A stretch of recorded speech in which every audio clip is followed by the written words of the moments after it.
that off-centre approach, on a mine lane, I believe was why they drove through and they went slightly off the track and hit an IED which penetrated the side of the vehicle at the rear and unfortunately killed Babs, who was my dismount. Injured the interpreter, injured the troop leader, the driver, and the operator as well. It was quite a bad.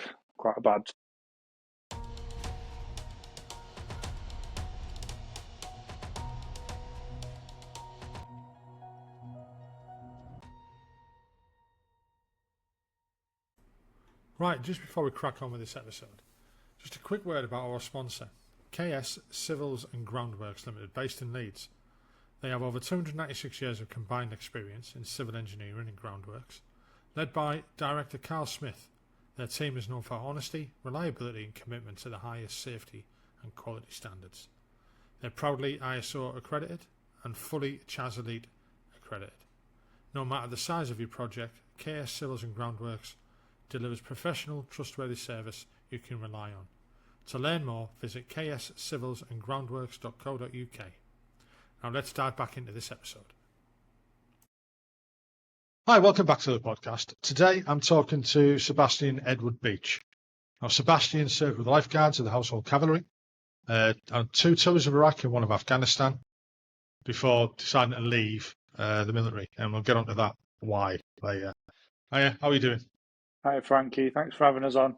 No, honestly, it's great. I say at the beginning of every podcast that I do, I couldn't do this without people coming on and me chasing them down and annoying them enough to come on it, like, type of thing. It's just the same question that I ask everybody. Where do you come from? Why did you join? What was it like? Why did you leave? And what have you done since? And I know you've done a really, really interesting thing since you've left. And obviously we'll talk about that later. But just to give a bit general background on you, we just tell us like where you grew up, what was it like, and what made you decide to join the military. So I grew up in a place called Salford, which a lot of people seem to think is part of Manchester, but it's not. It's a city on its own. And obviously from the time when I grew up in the 80s, it was very much an independent city and had its own identity. Quite poor, as a lot of places. I do know where you come from up in the northeast. It's a poor place, to have a young childhood, but still exciting. Both my parents were in the military. My mum was in the RAF and my father was in the army. This was before I was born, so I wasn't exposed to it, but I was aware of it. I didn't have a great school period. I failed in school quite miserably. I ended up changing 4 different schools and being expelled on a few occasions, which is quite common in our sphere for some reason. But then I found that I actually enjoyed college. I went to college after I left school prematurely and trained to be a mechanic. That was the thing that really got me the bug, that caught me, and I was interested there. That led on after a couple of years of training and qualifying to me opening my own business. So when I was 17, turned 18, I opened up my first garage and started doing servicing and repairs. And adjacent to that, I joined onto it, but I couldn't run it because I was under 21. I had an MOT garage as well to operate. So at the age of 18, I was running my own business. I had people employed for me. I had people that I was training as well. I had junior people that were coming to us and we were training them up. And I was really, really enjoying it because I found something that I was good at. What happened was the people who owned the building were the problem, and they were really taking advantage of a young person who wasn't very savvy in business, very, very, enthusiastic, but not very good at running, the business how it should be done. So that lasted about 12 months of me trying to make this business work and to keep people employed and to keep ourselves above float. And I ended up having to close it because I just couldn't manage it. Looked around, wondering what to do, and that's when obviously the big thing happened. 9/11 happened. I don't really know why, because I only listened to it on the radio, then I went home and watched it on the news at the time, and did think have an impact on me going into the careers office and joining up, and then obviously joining the military. I mean, it was. From memory, I remember Salford being quite a rough area. Yeah, a lot of gang-related stuff and drugs. It had a bad reputation. Let's say. it was very bad. But also had really good places. People. Yeah, It's the the same people as what anywhere, made really. it. Yeah, the people are what made it. 17 to start running your own business at garage. I mean, bloody hell, that's a fucking learn to try to run before you can walk type of thing. I've never been accused of being shy. Yeah, I'm not. Shy Ben's getting out here. Yeah. No, I did find it was a natural thing for me. I really enjoyed it. I enjoyed fixing vehicles. I enjoyed working people, working with my hands. I wasn't afraid of being outdoors, doing that kind of thing. And getting a broken vehicle, damaged vehicle, or an unhealthy vehicle to get back on the road and help people, get on with their lives again was something that I enjoyed. And I had regular business, regular custom. A lot of people trusted us, so I was really proud of that period and that development that we had. It was just the fact that we had unscrupulous business owners who wanted to exploit, the actual people that were using their buildings. That meant that I couldn't afford to keep it open. I couldn't afford to pay the people, and I ended up, I didn't want to be in a huge debt, so I ended up having just to close it down. It's a shame, but then again, it's part of life's journey. You wouldn't be where you are now without that. Exactly, yeah. I mean, the whole 9/11 thing that you mentioned there, it gets mentioned quite a lot on this podcast, funny enough. Yeah. One surprising thing that I found when I interviewed a couple of American guys, I said, 9/11, is that why you joined up? And they were both like, no. I was like, well, surely everyone joined up, when that happened. They went, there wasn't a spike in recruitment in America because everyone thinks there is, but there wasn't. It just bubbled along like it normally does. So everyone was like, gung ho to join and stuff like that. It didn't really happen. The people were obviously upset. I think it was afterwards where people like yourself who joined after 9/11 knew that when you joined, something's going to happen. You'd have probably been told that while you were going through training. There's a good chance that you were going to join up and then go into active service without even really, Or did that not even play across your mind? Obviously, we're not Americans, so I didn't have any sort of feeling of vengeance towards, people that I didn't know.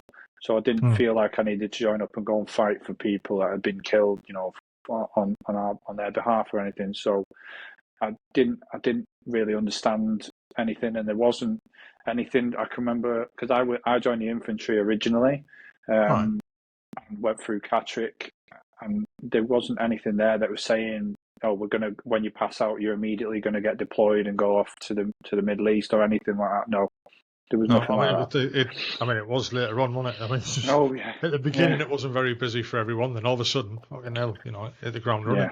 Yeah. Especially after 2003. Yes, massively. So you said you initially joined the infantry. We'll have to go a bit of a step back, right? So we talked about the garage, right? Yeah. So think about that. I'm a qualified mechanic, business owner. Things didn't work out. I decided to walk into the careers office in Manchester and say, I'd like to go and be a mechanic in the army, please. And he went, well, you can't. I said, what do you mean I can't be a mechanic in the military? I'm a qualified mechanic. I've done this for the last 3-4 years now. What do you mean? And he said, you need GCSEs to be a mechanic in the REME. And I had no GCSEs. So I've got MVQs, I've got qualifications, but I've got no GCSEs. Okay, what can we do? The guy behind the desk happened to be a Grenadier Guard. So shockingly enough, he said, you can join the military, go in the infantry and then transfer across. So not knowing a word of it and believing everything that he said, that's exactly what I did. And I also managed to join just at the perfect time when they changed the training regime in the Guards depot. So before that, the Guards went to Pirbright, then they would come over to Catterick and do the phase 2. and the Household Cavalry and the Foot Guards would be do both together at Pirbright, and then they would separate and go off and do their own things retrospectively.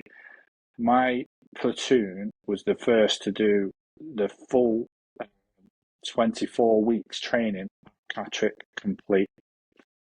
So we were like test bed. Yeah. So I didn't know any different. So when I turned up at Catrick on April time, I just assumed that was how everything was done, but it had all changed, and we were the first people that they were going to see how this new program was going to run as well. I mean, how did you find it when you first turned up there? Did it went to shock of the system for some people? Some people take it in the stride. Well, I quickly found out that being from an inner city where you think that you know everything and you're as hard as nails and you could deal with anything, that was not the case at all.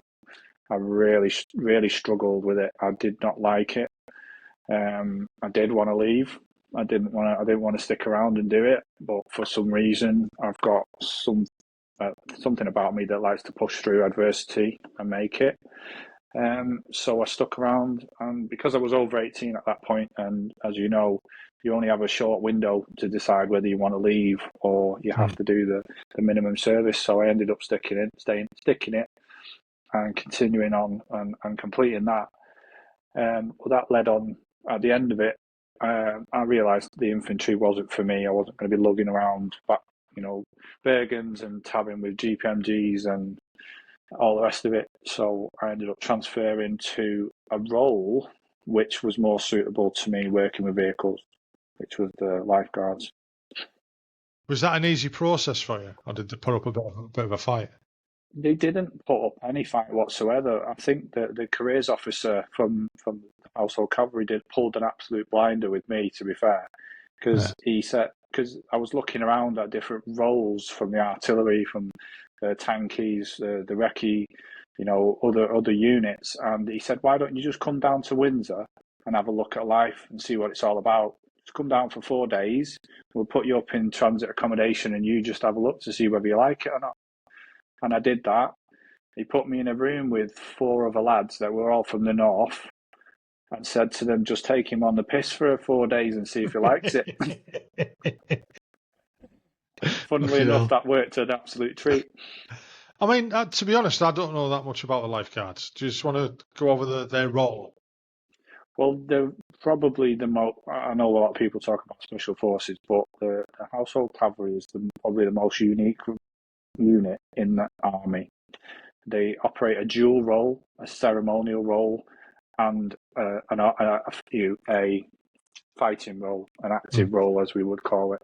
A lot like the Foot Guards, where the Foot Guards are ceremonial and then they're infantry at the same time.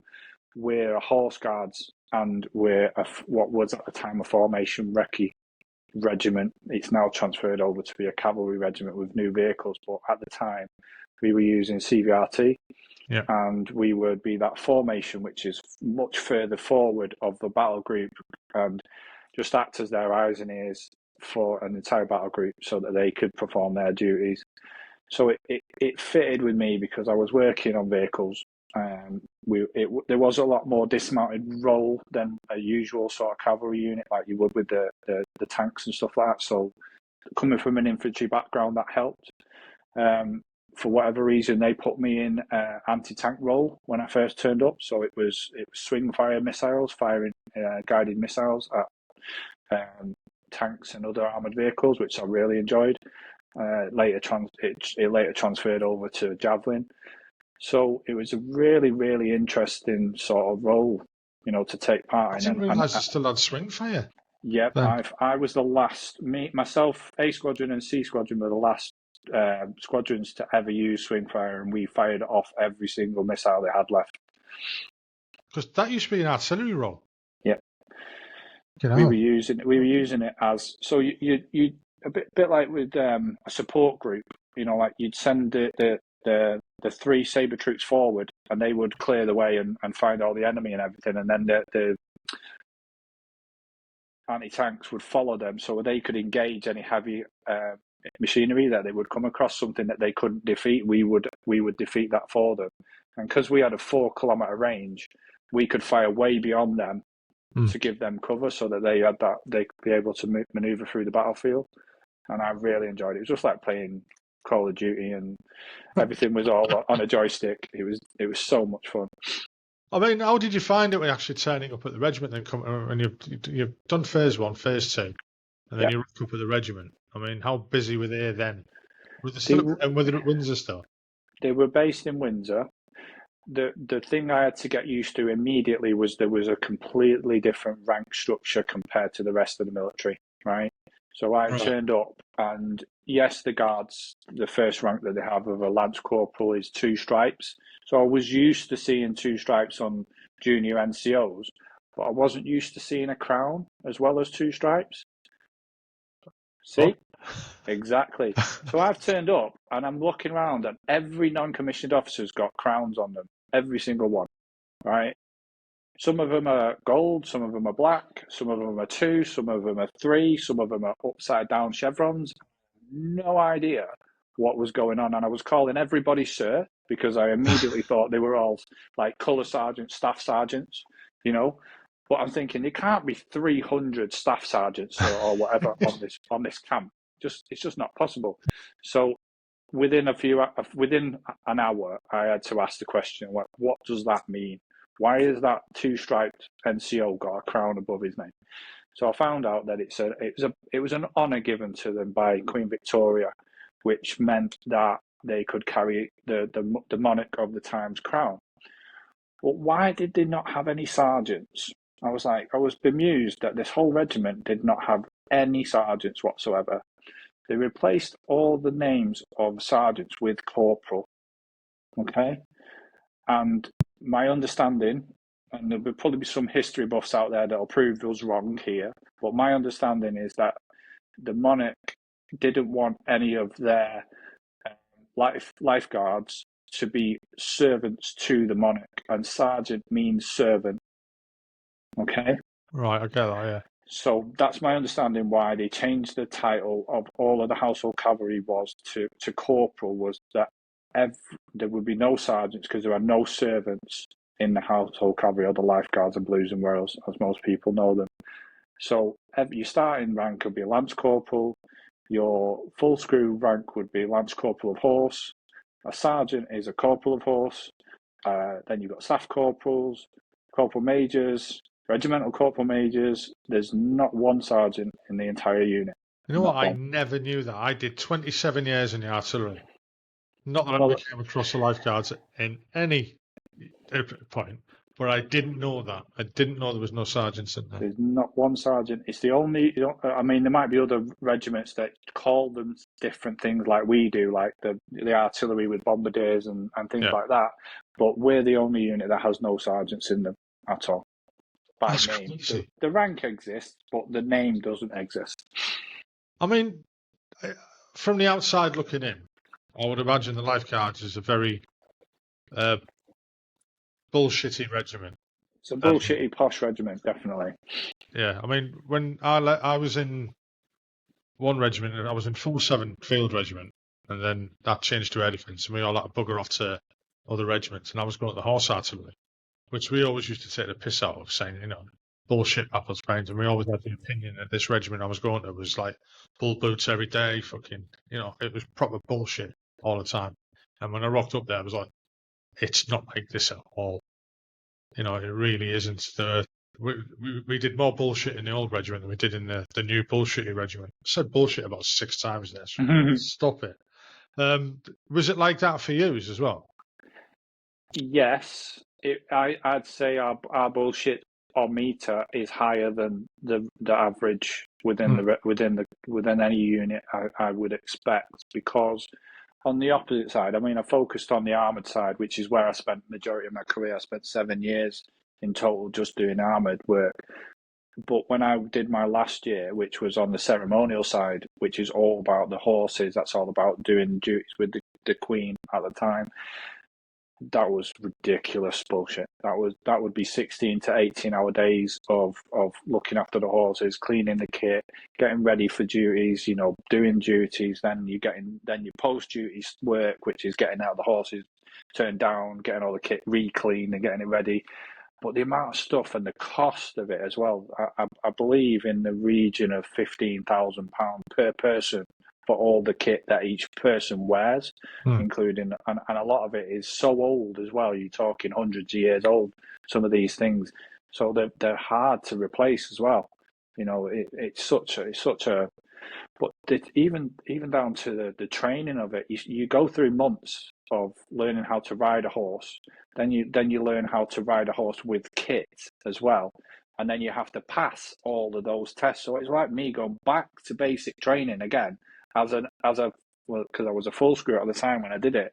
So I was having to go back to training to do everything that I'd never done before to go to pass out and then to go to ceremonial as well. You know, it's just, yeah, fucking hell, you forget that, you know, the guys, you know, they didn't join the army knowing how to ride a horse. No, most of them don't. You know, I mean, you'll know of King's Troop. Yeah. You know, we work a lot with King's Troop when you do the ceremonial work. I mean, a lot of them guys pick that regiment just for the horses. You know, they always did. And they could spend, you know, a 22-year career in King's Troop and be happy. You know, I went down for a visit. When was it? Oh God, it was years ago. We rocked up there for like a look at life type of thing, and I took one look at them, their working day, and I thought, not a fucking chance in hell would I want to do this. It's graft. You know, people take the piss out of them. You know, they don't do fuck all. They haven't got a war rule, whatever. You know, but it's hard graft, and they're 16, 17-hour days. Yeah, it's constant all the time. There's no break from it. I'll put it into context because there's a lot of guys who watch this podcast, and you'll know the courses that you do, like your basic training, infantry training, phase 2, you know, armored, you know, course training, sniper course, you know, anti-tank training courses, those kind of things where you've got to do those tests, those carders, and pass them. Mounted carder was the hardest out of all of them. Really? Undoubtedly for me, and I'd done the sniper carder, I'd done the anti-tank carder, I was an instructor, so I'd done an instructor's carder, and I was a commander, I'd done the commander's carder. And learning to ride them horses and look after them horses and the kit was the hardest out of all of them by far. Hell. It was emotional. I really did not like it at all. So I mean, you've got to the regiment. What was the progress for you going into your first deployment and that for you? So, believe it or not, the first deployment we had was the fire strike. So I rocked up at the end of 2002 straight into the fire strikes in London, and we were based in Westminster, and I was straight on the job learning how to do everything on the Green Goddesses. And we were put straight into work over that Christmas period. I didn't have a clue what was going on. We literally we got located at, you know where the Honourable Artillery Company is? Yeah. In London. We were based out there in a load of little corrimacs that they put in place so that we could sleep, and put a load of Green Goddesses there with the police to do the escorts. And honestly, when we went live that first day, we must have had at least 300 call-outs in the space of 48 hours. It was ridiculous how mad it went. And okay, hell. We could only surmise, and I'm really using conjecture here, so this is allegations but not fact, that the fire brigades at the time were making spurious calls and forcing us out to prove that we couldn't cope, and that they needed to get what they wanted, you know, from a pay rise and whatever they were arguing about at the time. And it was horrendous, honestly. They literally, we hardly slept. We were getting bumped out all the time. The police were they were doing double shift to try and keep us moving, because we literally, them Green Goddesses couldn't do more than 15 mile an hour. So you couldn't really get anywhere in a hurry. So we needed the police. And we had the RAF, what they call for doing the oxygen works, you know, to going into the buildings. We weren't trained on it, so we had the Navy guys come in. So if we needed to enter in any buildings, they were the ones qualified to do it. So it was. I mean, the It way was I'd always mad. been told, that the guys who I know have been on the fire strikes before, for all the years, they were there to, or usually they were there to just try to wet it down until somebody else came along and took over. Because even though fire service was on strike, there was generally units around that could. No, we had none. We were literally just, there was us, the Navy lads, and the police. That was it. We had no support from the fire brigade whatsoever at that time. Bloody hell. Yeah, Jesus. but you're right though. I remember one incident. We turned up at this locksmith's, and we could not break down the door. Clearly, right? So we ended up sitting there for hours, just wetting the outside of the building, trying to get it through little gaps that we could see, and hopefully put the fire out. And it did put it out, but most of the time it was bogus calls sent out to really, really difficult places where it was very narrow, or we couldn't turn around, or just being messed around constantly. Which is a shame. I mean, it'd been quite exciting as well. In the first shout you'd gone out where there was an actual fire. Yeah, that was a moped fire at a bin. Someone set a moped on fire, and it set a load of bins on fire. So we did actually get an active fire for once, but most of the time, London's burning, but it'll be... yeah. So something out of a EastEnders sort of episode. No, it wasn't exciting, but I mean, my overriding memory of that was watching the entire series of Band of Brothers back to back. While I was there, I watched every DVD of Band of Brothers. That's how long ago it was. Bloody hell. So what was next for you after that then? 2003, obviously, the whole Iraq thing kicked off. So I'm not fully qualified at this point. I hadn't qualified and done my signals course, and I remember this very visibly, yeah, because my entire troop gets called up to backfill another squadron, what we call D Squadron, which was 16 Air Assault at the time. So the whole anti-tank troop, or what we call guided weapons, GW, gets called up to go and attach to D Squadron to go off to Kuwait, and leaves me behind because I didn't have a qualification that I needed at the time.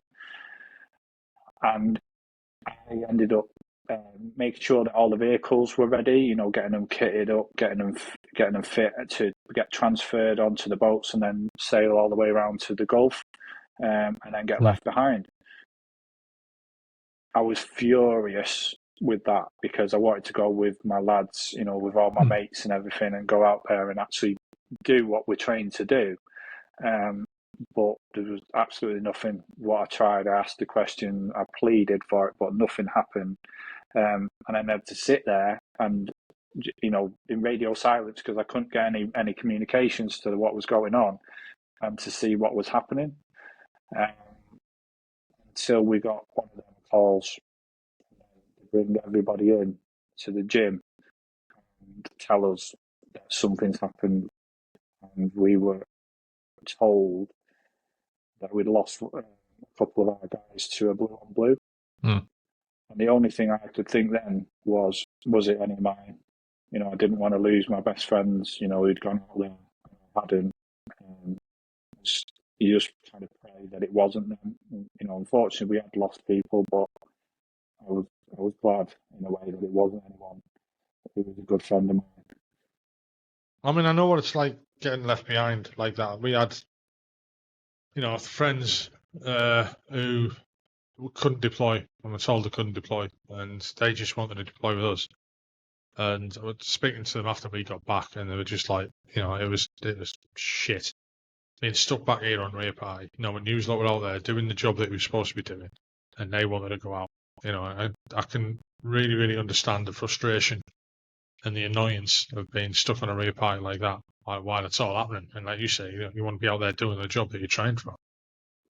Well, yeah, that came obviously later on, but that period of, obviously they're going off to fight a war. This wasn't like at the time that you're going off to the Balkans when they were having a bit of a peacekeeping tour, or Cyprus or something that was quite cushy. This was real, and people were going to be tested, and obviously people were going to get killed, and I don't think any person who joins the military really first of all, do they envisage themselves going and fighting? First of all, really, they probably want that, but they don't really envisage them doing it.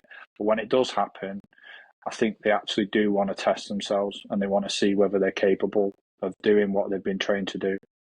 Well, like you say, it's you get trained, and I did first Gulf, second Gulf, a couple of tours of Bosnia, a couple of tours of Ireland. Luckily, I didn't do Afghan, and I say luckily because I was too old and fat and infirm by then anyway. And going out and doing the first Gulf, I was a BCR, so it doesn't really count for me. We did end up in Kuwait guarding the embassy, which was quite interesting in itself, quite a unique role. But the second time I went out with 3 RHA, and it was a war, and we were, I wouldn't say looking forward to it, but we were. You know what I mean? It's like, we're going to do our job. We're going to do a proper job with the guns and everything. It's going to be great.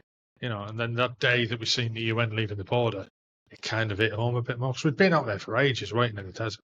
Seeing the UN leaving, we're like, right, okay, so we'll be going in tonight or tomorrow. That'll be fucking, and it was, to be honest, it was cool. I know that sounds a bit blasé, but it was. I agree with you. Yeah.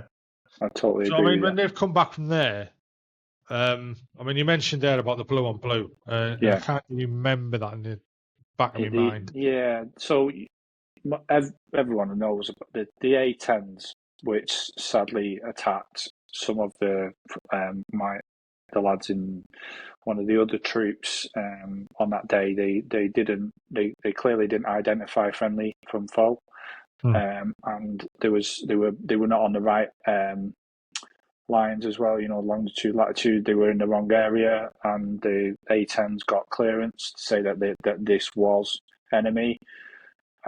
So they attacked and they hit a couple of the scimitars and killed some of the lads, unfortunately. And luckily for us, they had a JTAC attached, an American JTAC, who managed to call it off before it got any worse than what it was. I'm paraphrasing what I've been told, because one of my friends was there at the time, and the JTAC was with them, and it was just a horrendous day, all in for both sides. Yeah.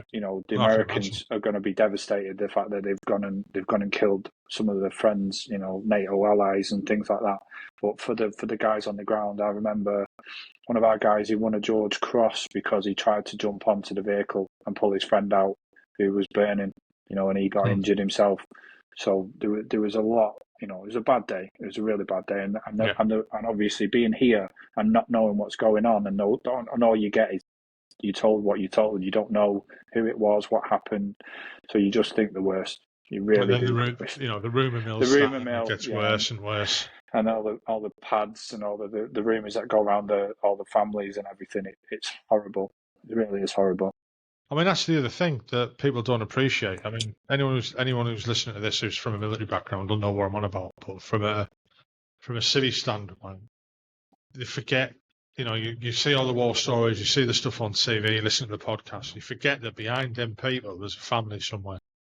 And they're suffering as well because they're not getting told any information. And it's fucking, the direct family. And the amount of rumours that will go around, and the women are at home with the kids, and it's fucking murder for them. Yeah, I would hate that knock on the door. I would. If I've got kids now, some of them are of age that they could effectively fight for the country, and I'd hate that. You go away and then you get that knock on the door, and someone stood there to give you that horrible news. That would be devastating. It really would. Yeah. No, I agree. So what was your first tour then? 2004, the summer tour. I did Tell It 4 in Iraq.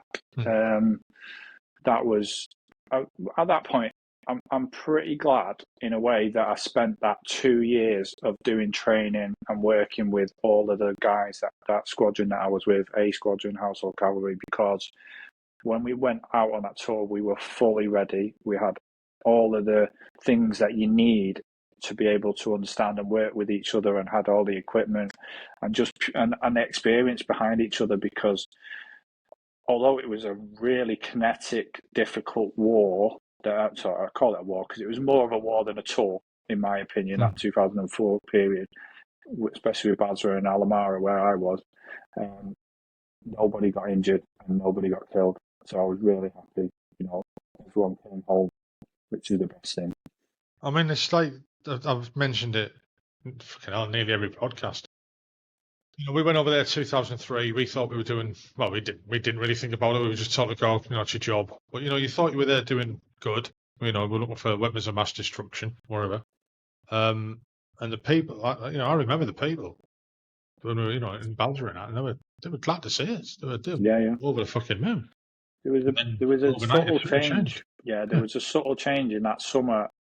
From me and my troop and 2 other troops went up to Abu Naji in Alamara.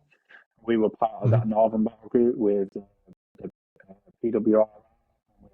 We had a troop of tanks there. We had artillery there. So we were a little pocket battle group on our own in the north. It was so bad, honestly. We were getting attacked every single day. We were getting mortared. We were getting shelled. We were getting rocketed. The lads who were going into the towns, in the warriors and the challengers, they were getting ambushed. They were getting attacked on a regular basis. It became a little it became our own little Fallujah, for better or worse, whether people seem to acknowledge that or not. And that's where you saw a lot of these. One of the guys from the PWR got a Victoria Cross on that tour because of how bad it was and what was going on. So it just shows you the level of violence and war fighting state, I would say, that it got to, even though it was never declared that at the time.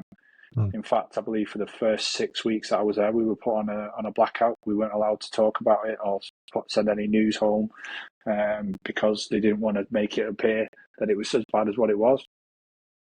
I mean, what was that like for you when you first rocked up there and your first contact, let's say?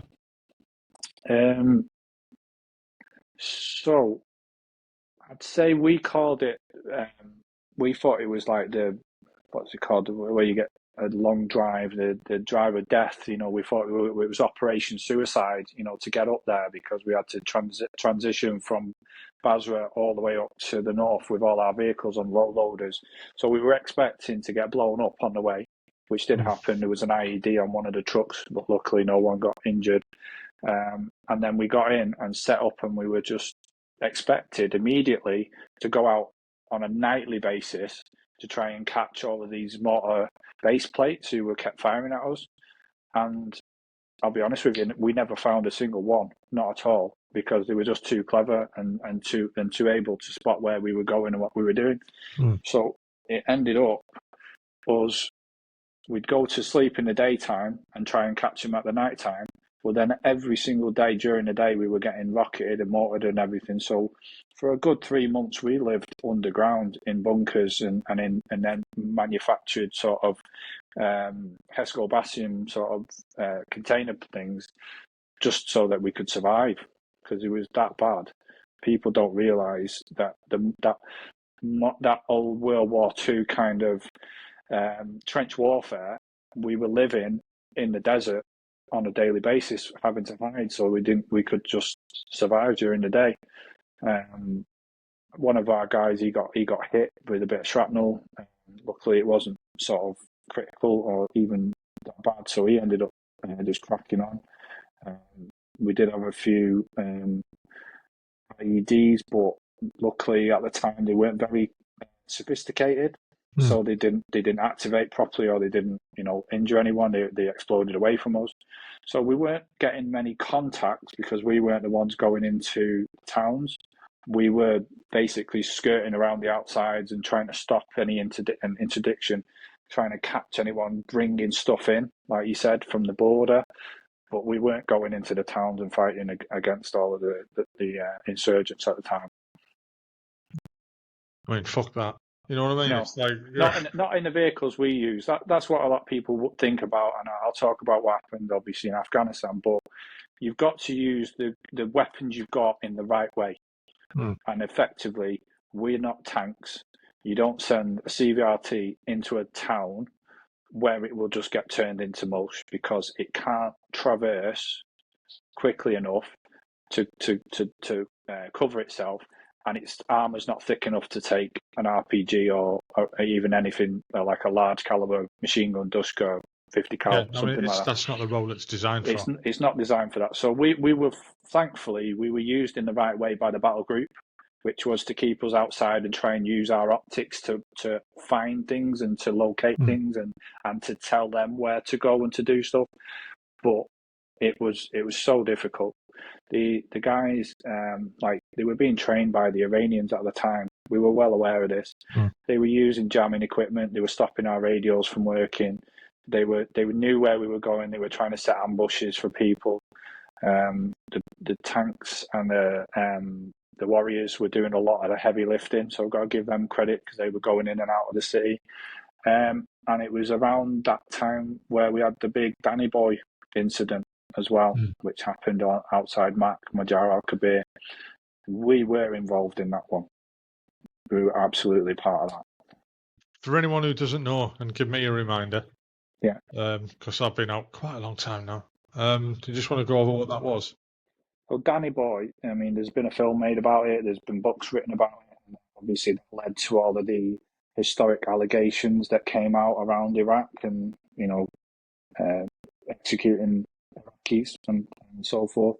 But effectively, it was a huge contact around the area known as Danny Boy, a spot on the map, where the Argyll and Sunderland Highlanders had been caught in a contact, been ambushed, and they had to debus from there. They were only in Land Rovers at the time, unprotected. They weren't driving around in snatches, and they were in the middle of a contact. My troop, just by sheer luck, was travelling up from Basra, heading up that red route north, and drove into that contact by accident. They didn't even know it was there, and we ended up, as you do, it's like being in a nightclub when you're with the lads and you see another group of squaddies. They all stuck together. They all immediately started working together to fight against these group of insurgents which were on the other side of the road who were contacting them. And they did that for what felt like hours, but it was probably minutes, 30 minutes maybe, until the whole battle group got crashed out from Alamara, and they drove down. The Challenger 2s, the Warriors, came down, and they literally laid waste to the place, honestly. And they were a glorious sight to see when you see a Challenger driving down the road towards you, and it's not firing at you; it's going to go and do its job. But they flew a UAV over the battlefield after everything had happened, and they estimated there was roughly about 80 insurgents in that area that were killed that day, and no casualties, no deaths on the British side. It was also, I didn't know this at the time, but the lads from the PWR and the Warriors had done some sort of flanking manoeuvre, and they dismounted, gone across a field, and they'd engaged the enemy in close quarter combat and actually used bayonets to engage with them. I did not know that at the time. And then getting back to camp, we all searched and made sure that they had no injuries. No, because you don't know in the middle of a battle with the adrenaline going on that you took any injuries. So people were stripped naked. The medics with the torches on, searching you to make sure that you've not took any injuries that you didn't know about, and then straight into the showers to wash off everything that was going on, and just bemused and completely, like you'd been through a movie or something, didn't know what had happened, and then do a debrief afterwards. What came out of that was the most disturbing thing for me, realistically, was we were handed a CD, a DVD, a couple of days later, which was a recreation of something that they believed had happened, and it was an execution of Iraqis by people wearing British uniform. Okay. Oh, right. Yeah, this happened. I saw it myself. It was ridiculous. And what had actually happened was the some of the troops had brought back bodies of Iraqis, okay, to do forensics on, make sure that people were firing weapons and they had been killed lawfully. And the RMPs and the SIB did all that, and then the bodies were released to the villagers, but they were not executed in camp later on. They were already dead when they brought them into camp. But somebody had made a video executing other Iraqis and then blamed that on us. And that got back, obviously, to the press. And the types of people we're talking about. Yeah. Put that out in the world, and it got into all the newspapers.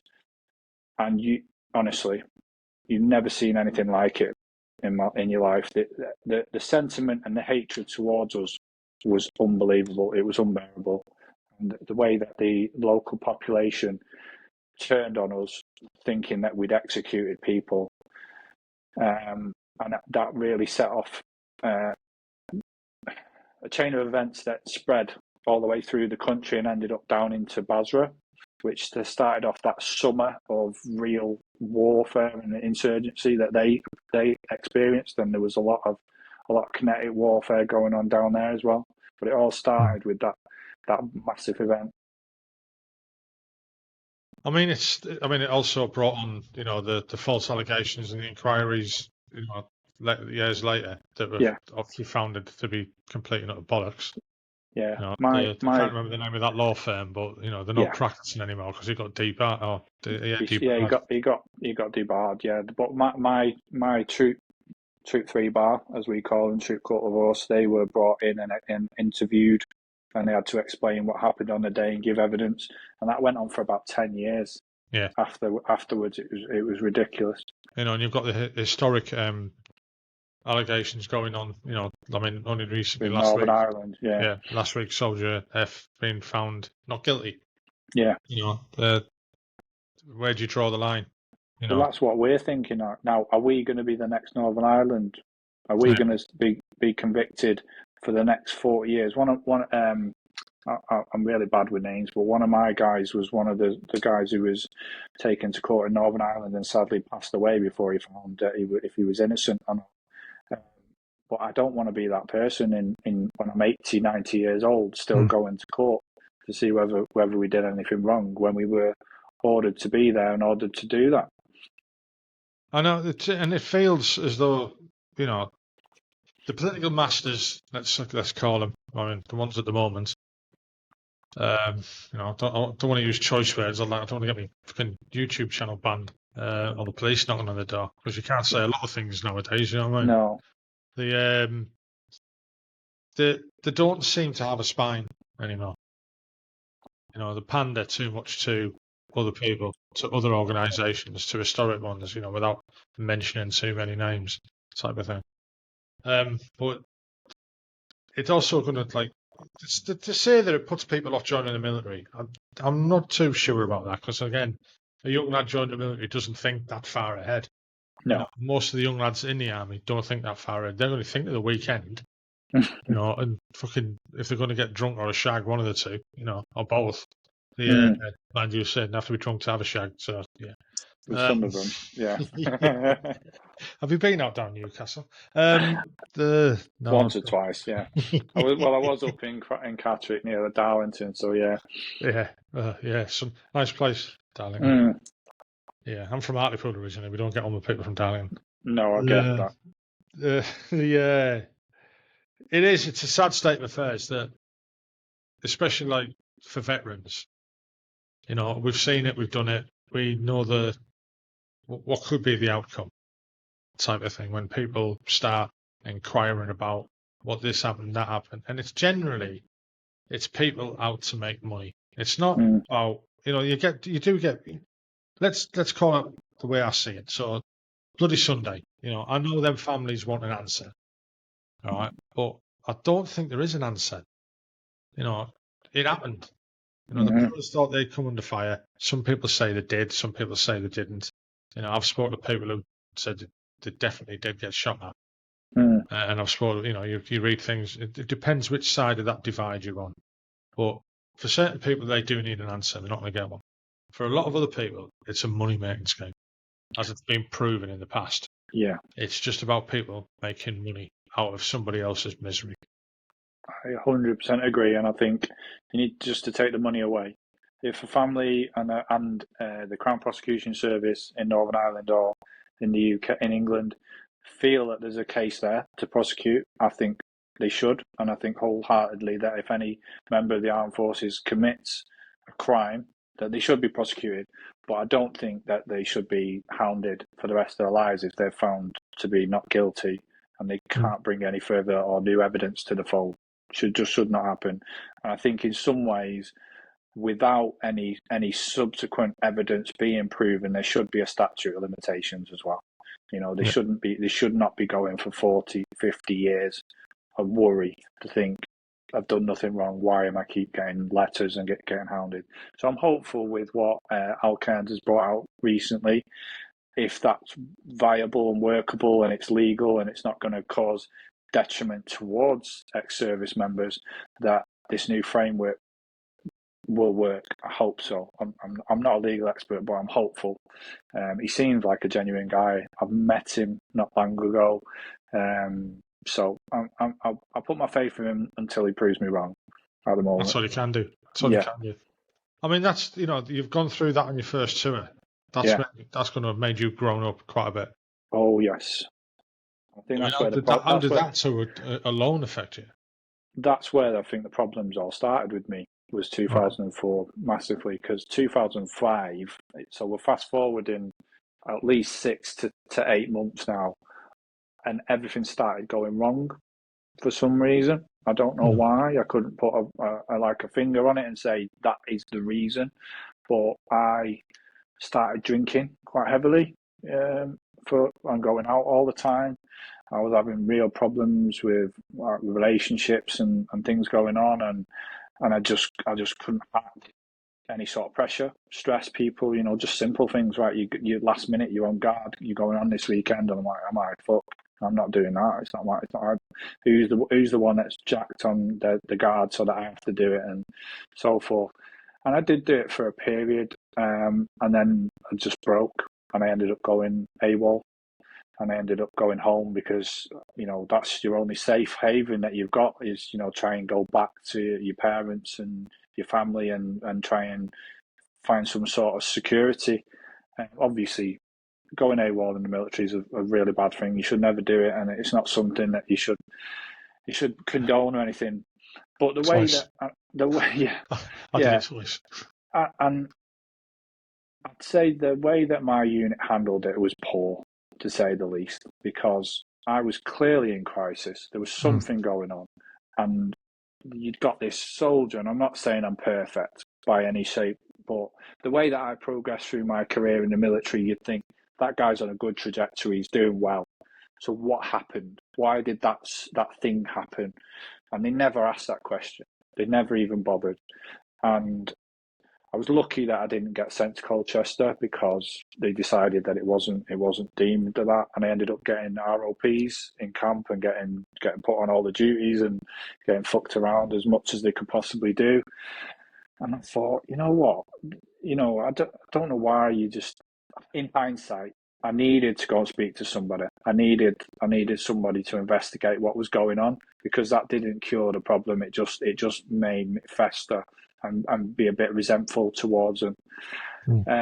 So 2005 was for me, looking back now, was the starting point of where all the trouble started happening for me. But as what happened with when I started my business before joining the army, they started giving me things, trusting me with stuff. So I got advanced courses was one of the first things that I did. Then I went on an instructor's course, right? So I was only a Lance Corporal at the time. I wasn't. Oh, that was one thing. They promoted me as well, which is always a good thing. So you get promoted, you get put on courses, it keeps you busy, and you feel valued, and that people actually want to invest in you. So I spent a good year of doing courses and training and getting myself qualified up, and just feeling generally good about the military at the time. not considering wanting to leave or anything. And then we started pre-deployment training for the next tour, which was 2007, back to Iraq, which was a completely different tour to the 2004 operation that we went on. Much more relaxed. Similar thing, we were back up in Alamara. We weren't in the camps now. We were doing more desert work and mobile operating groups, just rocking around the deserts, trying to stop all of the munitions coming across the border and getting across into the towns and cities, working with the police on the border, training them. Much more like what we were thinking we were going out there to do originally, which was to help the Iraqis to be able to manage their own country, not control the country and not tell them what to do, but help them to deliver a safe country for their own people.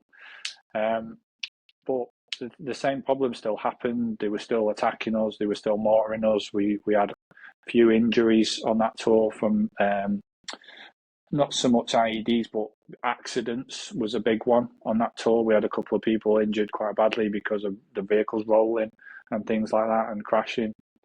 So there's still an element of danger on that one. And oh my God, the logistics for that one was ridiculous because we were not on a base.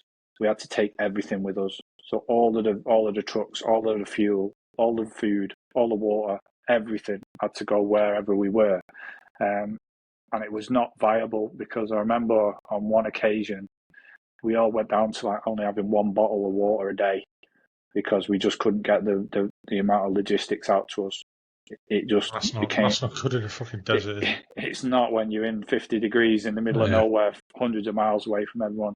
So effectively, they ended up closing the battle group and bringing it back to Basra, and we just reintegrated into what's now Basra Cobb, Basra Air Base, whatever you want to call it now, and we just ended up operating out of there and re-rolled into an air roll where we were going out in helicopters trying to interdict with people bringing stuff across the border or stopping, doing checkpoints and things like that, but on the new Merlin that they just brought out. And the guys loved it. They thought it was amazing, getting to fly around in helicopters and act like American, like airborne kind of troops. Yeah, Vietnam kind of ideas. Yeah, it was very much. I was going to say Black Hawk Down, but that'd have been a bad analogy. Yeah. So we're lucky we didn't have that. Again, there was a few close calls because we were in a base now, so they were back to attacking us in the base, and a few guys got hit with shrapnel and injured. But again, we were lucky. We had no fatalities on that tour, and I was quite happy that everyone got home safe. But it was a much more of a much easier tour than the first one that I'd been on, definitely. I mean, what did you think about the decompression side of things, going back through Cyprus and stuff like that? Because I had one person say it was worth it. No, I've never had it. I literally, the first tour, because it was so bad, we didn't even have an R&R.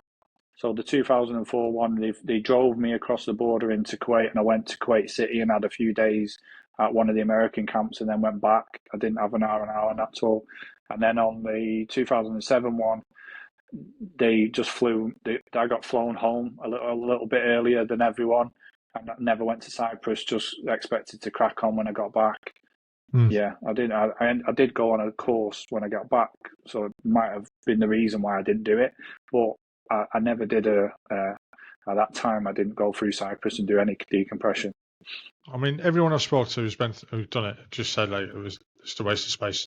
It was just going to camp, one of the little training camps there, get locked into it, drink a load of beer, fight a load of fights, and fucking leave. Yeah. The whole idea was for you to work out your flaws, and you'll be great when you leave it. Yeah, like fuck. I'll talk about that for the last one. But on those first two tours, there was no decompression.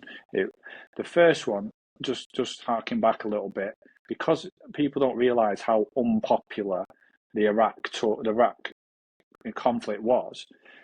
We were brought back in the middle of the night under complete secrecy, and there was no fanfare. There was no families waiting for us. We were literally just shipped in buses back into camp and kept in camp for a week and told not to go out and not to fight anyone and not to do anything.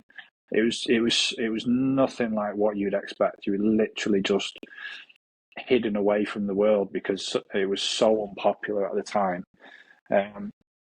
We didn't have medals parade either. We didn't. We were literally forgotten about for 2 years. We didn't get anything.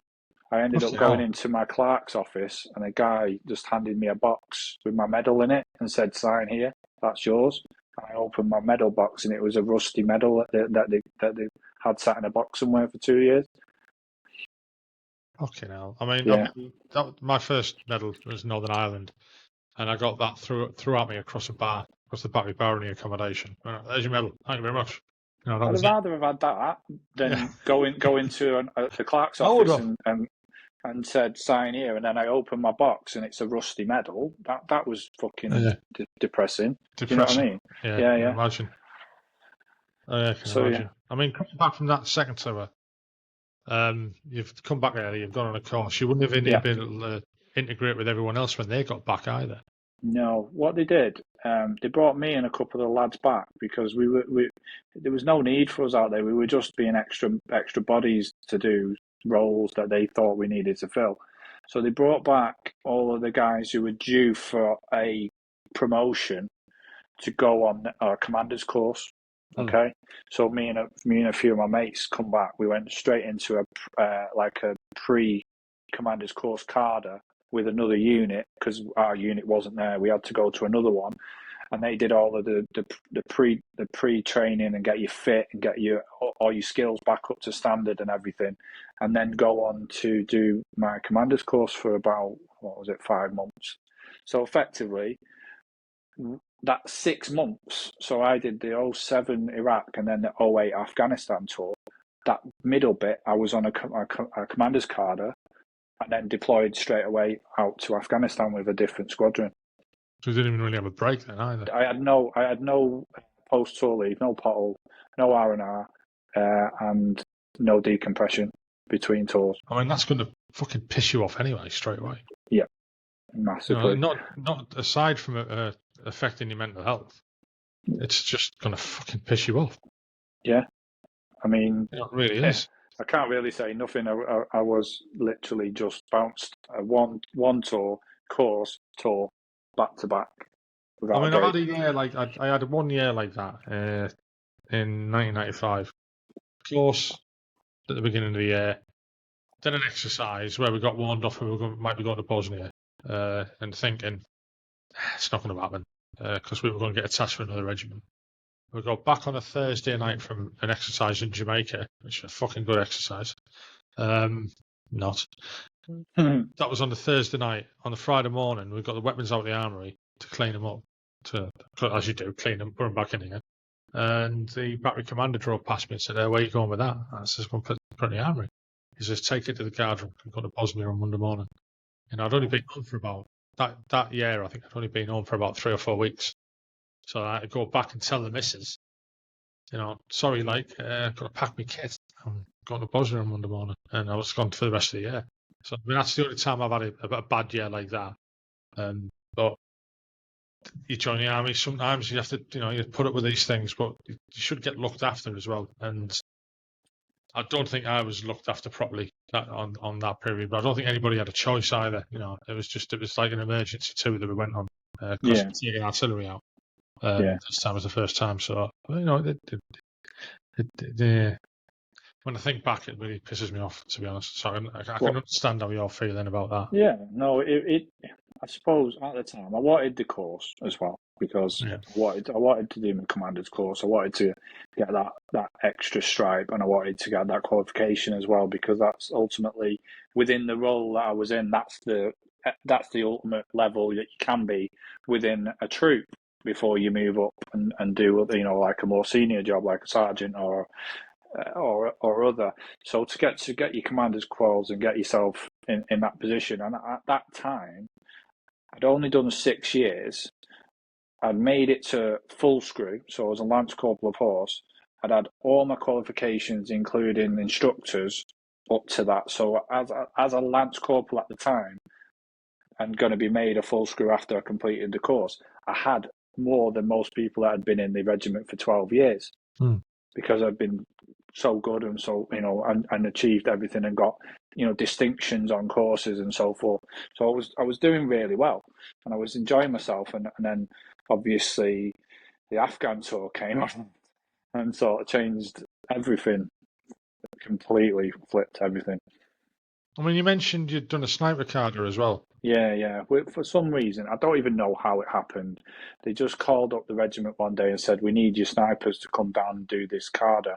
I'm like, "What does that mean?" It's like, we need bodies to fill this course, so we were going with the Green Jackets and with the Irish Guards and I forget the other unit, but the lads from the Household Cavalry went there, so they just hand you the old L96 sniper rifle and go down and do this.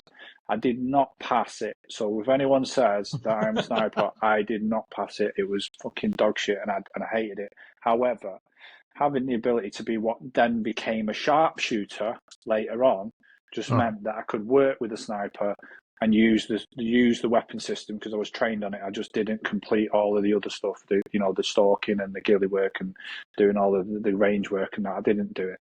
So I could use the weapon system. If I was working with a qualified sniper, I could operate that system and operate it effectively. And then they later brought out another weapon system, which was more of an AR style, and they use that now as an intermediate weapon on the battlefield. So I'd probably call more a sharpshooter, and definitely not a sniper. But I was lucky that in my troop I had Craig, who held the longest sniper kill in the British Army. It was a world record until obviously the Canadians took it off us. But he was the guy that got me interested in that and was a big inspiration towards it, but it wasn't for me. Not at all. Yeah, I mean, the press fucked him over as well, didn't they? Oh, my God. Yeah. I caught up with him last year. In fact, I'm probably going to see him again this year at some point, but I caught up with him, and he's not the same guy that I do. He's completely. I've seen a lot of his stuff. And how it affected him. And so there's a lot of the stuff that he talked about. That when he had the guy on the motorcycle and he shot him, that was the tour that we were on in 2007 when we were working together. He was in my troop, and then he went down to the Basra Palace on the I forget the name of it. But they were getting him and a mate of mine, Eddie. They were on the roof as a sniper pair, and they were getting shot at from the block of flats across the way from them, and they were trying to counter sniper each other and things like that. So there's a lot of work that them guys were doing. Yeah, I understand. So if you get to speak to him, it'd be worth it. Yeah, I'd love to get him on here. I really would. So we're coming up to, you've done your pre-deployment for Afghan, and then you were deployed to Afghan. Didn't do a pre-deployment. Right, that's handy, isn't it? This is why I'd say the Afghan tour was a massive change compared to everything else. So for those 5 years, I spent with one squadron together, had the same guys, different troop leaders because officers seem to change and NCOs get promoted. But we had been together, so we knew each other and we knew how everything worked. Part of the reason why I got my commanders course is because they needed extra commanders to go over to D squadron to go out on this tour, and I didn't know anybody really from that squadron. I hadn't worked with them, and I definitely didn't know anyone in my troop, which were all new guys, either come out of training or come across from Knightsbridge, the ceremonial side, to the armoured side. So these guys were proper green when it comes to being in the military, and we were expected to form a troop and operate and do our jobs within a matter of weeks of knowing each other. And honestly, if things could go wrong, they went wrong immediately. As soon as that tour started, everything went wrong. It was that bad. Within the first 2 weeks, we had one person killed, 5 people injured, and anything with the vehicles went wrong as well. Breakdowns and everything. It was ridiculous. It was so bad. I can't even. My disdain of that tour and the people that ran it and the hierarchy and what went on in that tour. Honestly, it was disgusting. I mean, it's a very different place to Iraq as well. So yeah, I mean, I didn't. don't think that I had the same mindset of saying that this is going to be like Iraq, the way it's going to operate and the way we're going to maybe engage with the enemy and stuff like that. But I did think that we would have some form of similar logistics of Iraq, where we would be able to fix everything and operate stuff and work out of the FOBs and the bases and stuff like that. But what it quickly became was we were just left to operate like a bit like the mobile operating groups in 2007. We were literally just left to be long range desert reconnaissance on our own. And the vehicles were not up to the scratch. They were really, really poorly maintained and really, really didn't deal with the environment very well. So it ended up we had to recall the entire squadron back to what was the big base called? Bastion. We came back to Bastion as a whole, and we had to literally gut every single vehicle, refit them all, and upgrade them, which should have been done before we'd have taken over the vehicles from our previous squadron that had them. So these are like pool vehicles that are out there, they stay there? Yeah, they stayed there. Yeah. When used to, like what happened in Iraq, the old vehicles would go back to the UK, get retrofitted, and the new vehicles would come out with us.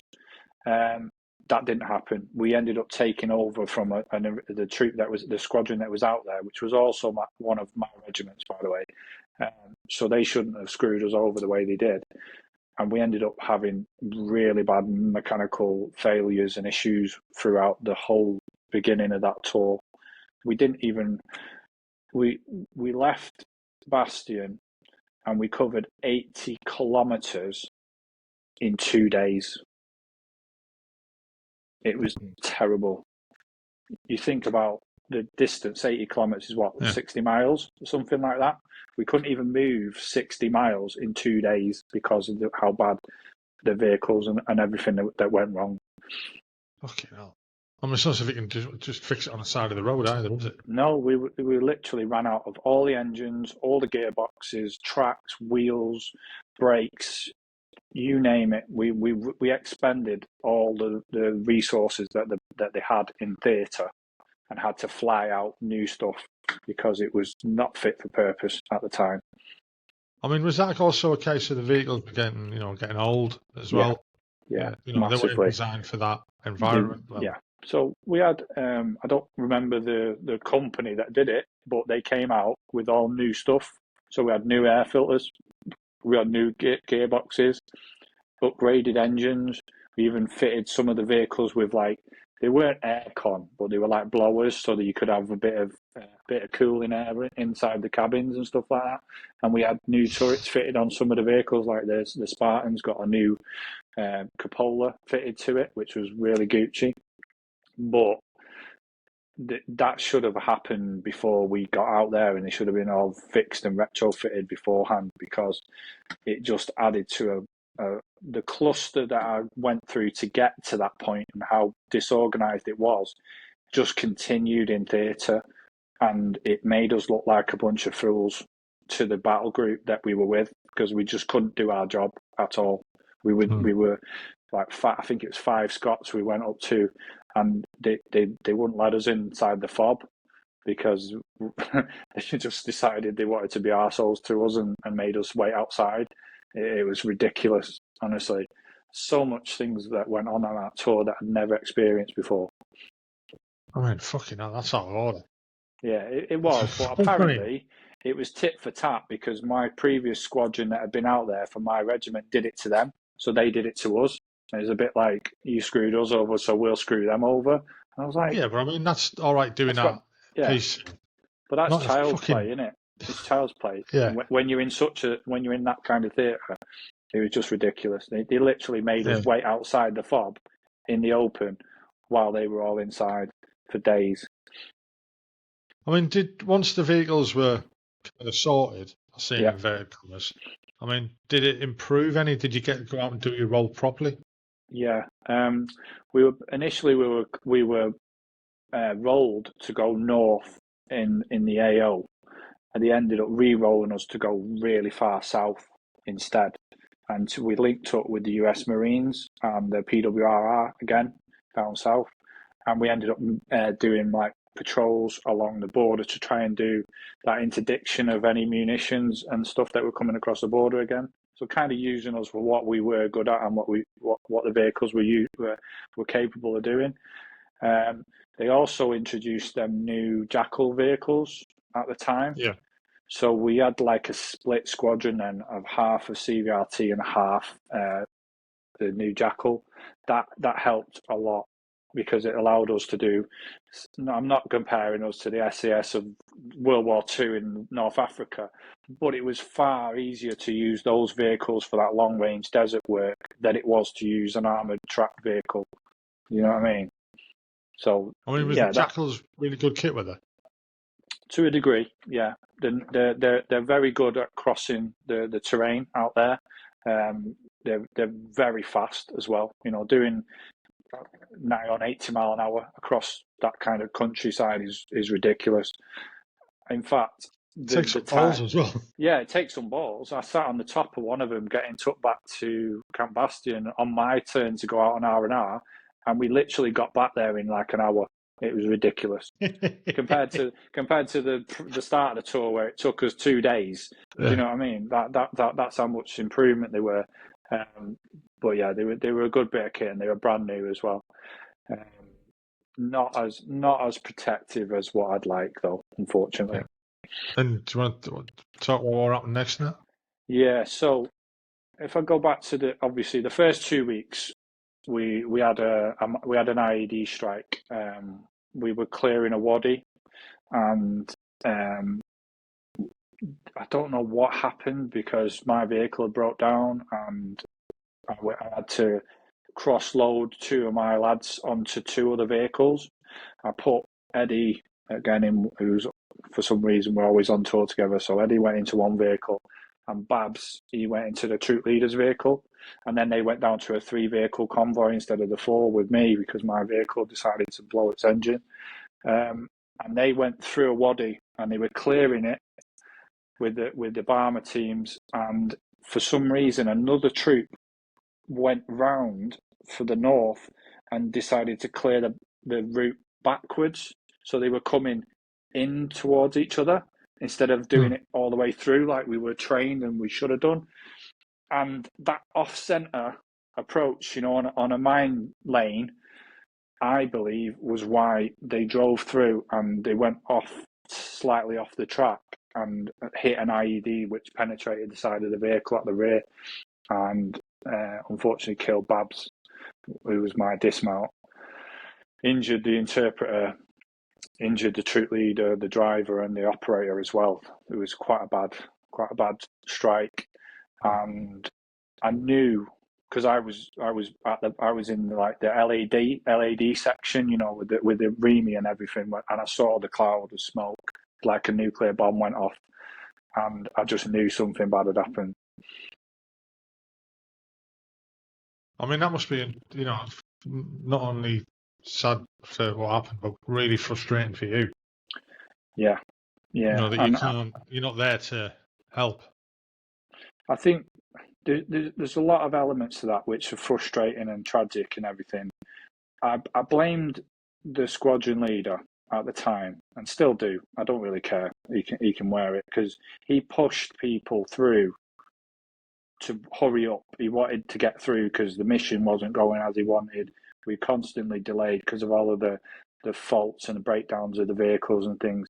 So he was getting frustrated and decided to push my troop and another troop to speed up the process. And you never speed up a process like that. It's too critical to clear something like that. So I blame him for that, for rushing it.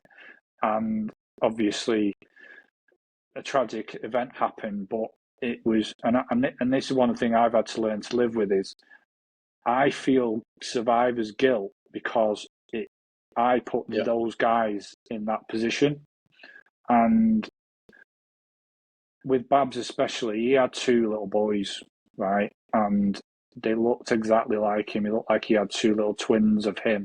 So when I went to that memorial at the end of the tour, I saw his wife holding those two young boys' hands at that memorial. It broke me, honestly. If I could have swapped places with him then and there, I would have done. I wanted him to be there for his family and his kids and see them grow up, because I had no children then. I was just a singly with no family. I would happily have not been here now if he could have survived. I still think like that to this day. I mean, people, you do suffer survivor's guilt, and it's a real fucking thing, and it's horrible. Yeah. I know where you're coming from with it. Yeah. But it's not my story this time. No, I mean, it is a horrible thing, and it never goes away either. Really, like you say, it still affects you now and again. But there's, you can console yourself in the fact that it wasn't your fault. No, it really wasn't. I do feel that way. Obviously, I was the one that I was his commander. I put him in that vehicle. The elements around where the vehicle didn't break down, would he still be alive today, etc., etc. But there's nothing I can control of that now, and it's led us on to do what we're doing today. And I've got a family, I've got kids and everything, so that wouldn't have happened if I'd have been the one in his place as well. So there's fate, and there's everything that you can think of involved in these things.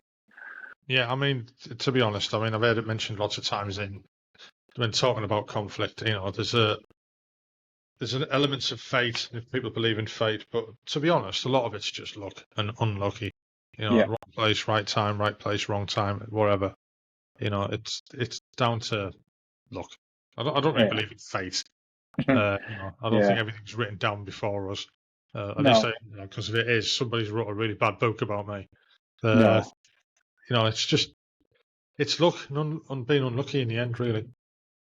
So there was a bad start to the tour. We had pretty much an entire vehicle of my troop was taken out of action through injury and tragic loss as well, and we ended up then getting obviously all of the changes with everything and re-roll into a different vehicle. Learning they had the GMG came out, so we had to learn a new weapon system. And we were sent to a different area which we weren't planning on being in as well, and working with the Americans, which was challenging as well. And things sort of stabilised there, working with the US Marines, working with the PWR, and doing that sort of what role I'd done before. It was quite easy in a sort of sick way. Being in the desert again, but it was something that I was used to, and it was something that I was comfortable with. So I kind of enjoyed it.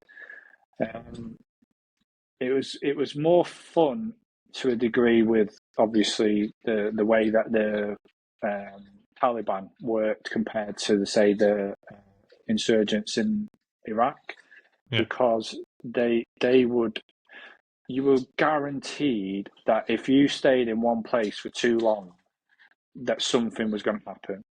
And there was an event where me and one of the other lads, we were overlooking a village called Marja, and we were just turret up at the reverse side of a hill so we could see what was going on, and hopefully they couldn't see us, but they knew we were there. And I remember I was talking to him, we were about 25 metres apart from each other, so there was good spacing, and I just felt this whoosh as something went past, and I felt the heat off the back of it, and they'd fired a rocket straight at us from the city, from the town. And I looked at him and I went, was that what I think it was? And he went, yeah, it was. And I'm thinking, shit, what do I do now? And auto drive just kicked in, and I ran to the back of my vehicle, got the javelin off the back of the vehicle. I didn't set up the tripod or anything, and just sat there with it on my shoulder, waiting for somebody to give me directions from where it fired. So the guy who I was talking to got in his turret, and he guided me onto the compound where this rocket had been fired. And I remember him saying, "You see the blue gate?" Saw the the big blue sliding gates that they had on Afghan compounds. And I said, "Yeah, I got it." And he said, "That's the one it fired from." Hit it. And at that time, we weren't allowed to just fire on for any reason. So I've asked the troop leader, do I have permission to fire? And he said, I have to wait and I have to call all the way up to headquarters and command to ask to fire these because the previous storage. Yeah, exactly. So I waited and waited, and then he come back and said, no, we do not have authority to fire. He doesn't give permission. And it was so lucky, genuinely, because just as I was looking through that thermal optic at that compound, I saw kids and I saw women in that area.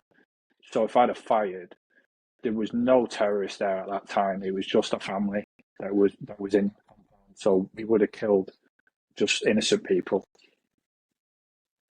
You know, I mean, the courageous restraint, I know it's been criticised in the past by other people. You know, I wasn't there, so I can't really comment on it. But I know a lot of people felt as though it curtailed their job. But in this regards, in this instance, it worked to a treat. It worked, and it was, luck, really. Yeah, luck that one you didn't get it. Yeah, well, lucky we didn't get any injured, and luckily we didn't kill any innocent people because that's what they're trying to do. They're trying to make it look like we're the bad guys and we're the enemy, and look what they do to the innocent people for no reason. And like with Northern Ireland and what other armies around the world are facing right now, it's more complex than that, way more complex, and it's not as easy for us to identify between who is enemy and who's not. It just isn't. So for that occasion, we still laugh about it today. Getting a sunburn off the back of a rocket, and not traumatizing ourselves by killing a family for no reason. So how was the rest of the tours? I mean, I can see that was this tour that turned you or changed you. Yeah. So there was two things that happened. Obviously, the worst times is always the beginning and the end. You're first coming in when you're very unused to the situation and the atmosphere and the environment you're in. And then when you sort of curtail down, you even though you don't think you are winding down to, you're going to get out of there. And then we had another IED, unfortunately. And this time it was with one of these new vehicles, the Jackals, and the driver, James Monday, Magpie, as he was known, was sadly killed by this IED, and the other guys who were in the vehicle were injured by being launched out of the vehicle. That was quite a bad situation. But what followed, and I'm really not diminishing the incident because that was the main problem, and the family and everything. I've had to live with that for more than 20 years.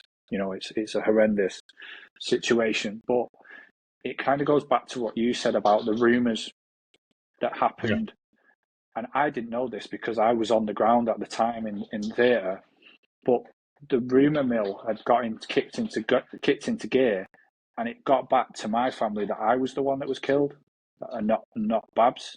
Sorry, Magpie. I keep getting them mixed up. It was me that was killed, and I didn't know anything about this. We had that shutdown of all the communications. Couldn't speak to anyone for days. Just cracking on with what we were doing. We'd heard that one of our colleagues had been killed, and we were mourning that loss. And then I find out days later that people had been spreading a rumour around. Got back to my family that I was the one that was killed, and I phone them up and go, "Hi, how's it going?" And they burst out crying like they'd not heard anything, and they thought for days that I'd been murdered. It was unreal, honestly. And that goes back to what we were saying earlier about the toll these things take on the family. Yeah. So it's hard. My mum and dad don't talk to each other. They despise each other. But for them, having to phone each other to find out what's going on. Have you been called? Have you been called? Has anyone come to your house? They were speaking to my girlfriend and asking her what's going on. She's like, I've not heard anything. What's happening? Calling friends within the unit who they'd all heard was the rumours and didn't have any confirmation of what's going on. And I didn't know anything about it. I had no clue. So it was unbelievable for me to find out after Paul Magpie had been killed that people had been spreading rumours around me for no reason. Yeah, it doesn't make sense, does it? No. So I found out who the person was that was spreading the rumours, and I went and had a word with him, and I told him to tell his wife not to be spreading rumours like that without any, foundation. And allow the family's teams to do the job. That's what they're for. Because you just nearly destroyed two separate families' lives for no reason, and this is the effects that you've had. So, I mean, without wanting to go into that side of it, so did he have a reason, or was he just being a dick? I believe at the time, it's just a pet peeve for me. But some of the girlfriends and wives were being quite horrible to their partners who were on tour, and I took major umbrage to this, that they were not communicating with them, and they hadn't been sending them any items, because you know what it's like when you're in the middle of nowhere, you don't get anything. So my girlfriend and my family were sending boxes of stuff out for other people who weren't getting things. It's because they weren't getting any support from their families, and that got back to them, and they just decided to spread a bad rumor about me. So it was just jealousy. Pure jealousy, I assume, but there was no foundation in it whatsoever. We were just saying, why are you not doing anything for your loved ones? Why are other people having to look after them for you? It's not fair. Oh, I get that. I really do get that. So what was next for you then after this one? Well, I got back from the tour in Afghan, and I found out that I'd been posted to Knightsbridge to do ceremonial duty. I did not take that very well. I did not want to do it. I was very much on a pathway I assumed to do. I wanted to get to my sergeant level, corporal of horse. I wanted to do. Wanted to be an instructor at one of the training centres. I've been earmarked to go to Harrogate as a training instructor, and that year of 2009, I was placed on multiple courses like my small arms, your MBC, your first aid, your drill instructors, etc. And then I turn up in January after Christmas leave and everything, and they go, "Oh, here's your posting to Knightsbridge," and I was like, "Absolutely not, mate. That's not going to happen. I'm not going to London and riding horses. That's not what I'm interested in." He says, "Oh, but you knew about this 6 months ago." I said, "When I was in Afghan, I knew that I was getting posted to Knightsbridge, did I? What system did I have when I was in the desert to tell me that I was getting posted?" And I genuinely didn't know anything about this posting that had been apparently put on. And I said to them, if you post me to Knightsbridge, I'll sign off. I do not want to go there. And when my CO's orders, I ended up getting posted, and I walked. It's funny because the office is in the top floor of a 3-story building, and the admin office is on the opposite end of that building on the same floor. And I walked out of his office straight across the top floor and went into the computer room and signed off straight after that meeting. I said, "I'm not doing it. Just not happening." I mean, that's like, this mismanagement on a grand scale, and it happens in every regiment and every corps. It really does. I've seen so much of it in my time. Especially if they're getting you trained up to do an instructor job. But I've seen lots of guys who even get to go and do the instructor's course, and then when they're coming back, it's always like a shortcut to getting promoted, and they get fucked over. Get fucked over. Loads of people get fucked over. Sometimes if your face fits, in fact, a lot of the time if your face fits, and if it doesn't matter what you're going to do, you're not going to get it. I thought I was on a really good trajectory. I'd have probably made sergeant before I'd done 10 years. I'd have gone on, and a couple of years ago I'd have completed my 22 years, and I'd have probably made it to warrant officer, maybe WO1, ideally. At that sort of level and the trajectory that I was on. So by doing something like that and not listening to the person who was angling to go off and do be at one of the ATUs, I thought it's such bad management. Really bad. They did not care. And sometimes they don't care. They just need to fill quotas elsewhere, And as much as I love the army, or loved the army, it is full of. There's a lot of fucking spineless cretins in it. There is, yeah. Just will read about their own career. Yeah, and I think that was it. I had another guy who went in the same commanding officer's orders, and he wanted to go to Knightsbridge, same rank, same qualifications, wanted to go to Knightsbridge, did not want to go to that Afghan tour that he was being put on, and I wanted to go to that Afghan tour with my squadron, and they could have just swapped us and carried on as if and kept those two experienced people in the army. Instead, both of us ended up leaving, and he combined, 15, 20 years of experience left the army in one go because they just didn't want to manage it right. They didn't want to back down. They didn't want to lose face. They thought we were trying. That's what it's all down to, yeah. Yeah, exactly. And I hope today, with the way the modern army is, that they actually think about these things and consider them for the latest members of the armed forces, because it's more complex than just thinking we're telling you what to do and you will do it, because it's not that way anymore. No, I know. And speaking to people who are serving now, I'm not sure. I don't know. You'll know better than I do. It's a different. The army now is different from even when you were in it. And it's definitely different from when I was in it. Yeah. That's just the way it is. So, what was the transition like from military to civilian for you then? It was weird because I got a job working straight out in security in Iraq.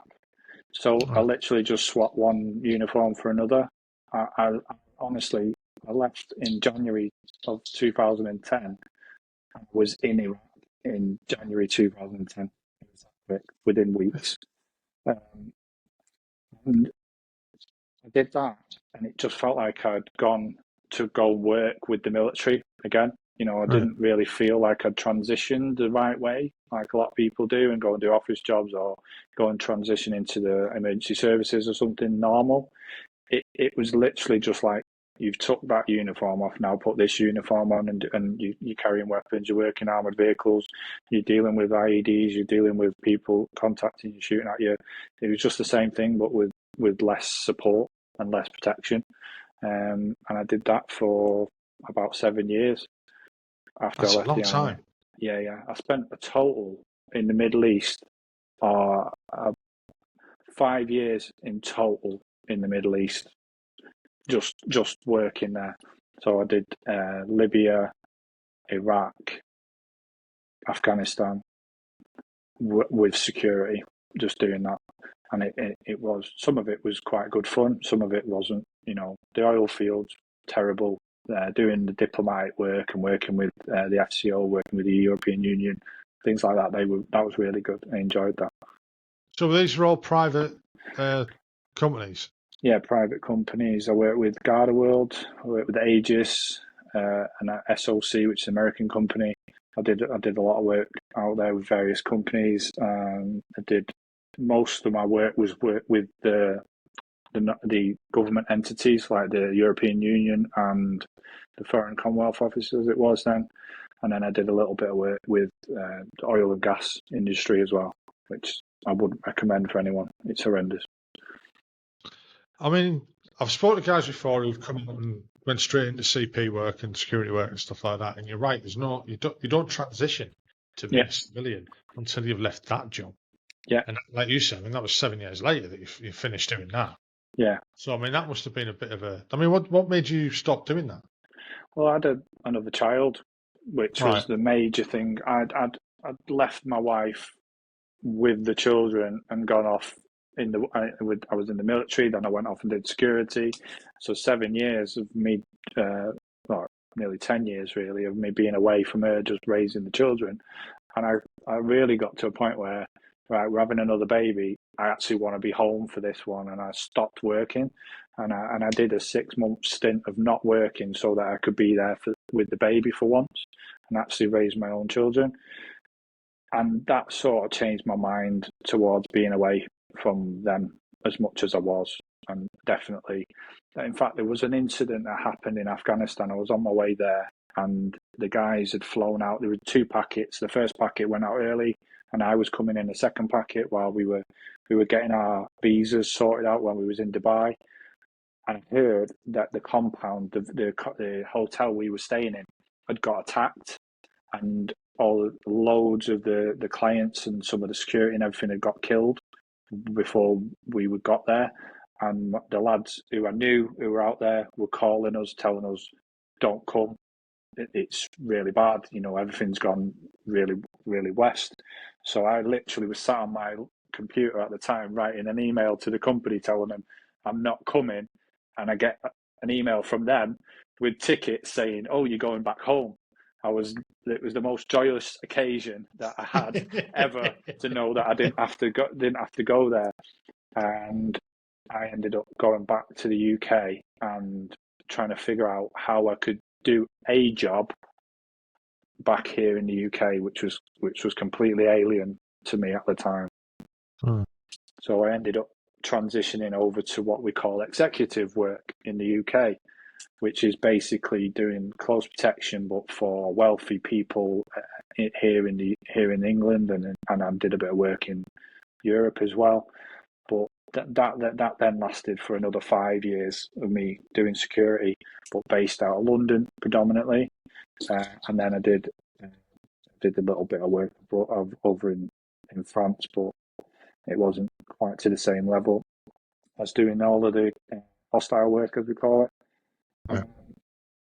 Yeah, obviously that's when everything went wrong, physically. And when you say went wrong, yeah, I mean, how did you know it was going wrong? Well, I was sat on I used to get the train up and down from up north down to London Euston.